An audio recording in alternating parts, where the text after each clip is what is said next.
Hi everyone, in front of me I've got LENOVO Yoga Tab Plus, and let me share with you how to enable the Google backup on this device.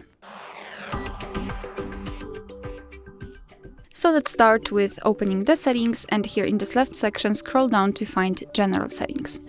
Now we have to scroll down to the very bottom to find Backup. And as you can see, this backup is immediately connected with the Google account. So let's tap on Next and tap on Add Account. Of course, if you've got your Google account added to the device, you will be able to choose it from the list. If not, you have to add it right now. And make sure that you've got the internet connection because it is required. Now you have to choose who will be using this device. And now in this step you can either create a new account if you do not have your own yet, or simply type your email or phone. So let me quickly do it and tap on Next. So right here we have to enter the password, so let me do this out of the screen.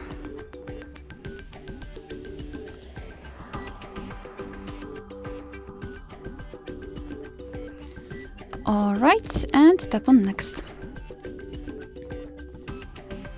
Here we've got Google Terms of Service and Privacy Policy, so you can tap on them and learn more, and tap on I agree after reading. As you can see, we have to tap on our account, and now we can decide what kind of data we want to backup, so photos and videos or other device data like call history or device settings. So just mark the option you'd like to backup. Of course, you can choose both and tap on Confirm. Tap on Manage Backup, and here we've got the backup section where you can check how much space you've got left. You can manage the storage, so for example, remove some unnecessary files. Under it, you've got backup details, so you can check what has already been backed up, advanced settings, and here you can back up the data using Metered Wi-Fi. However, to be honest, I highly recommend to keep this option turned off. So to finish everything, simply tap on Backup now, and that's all.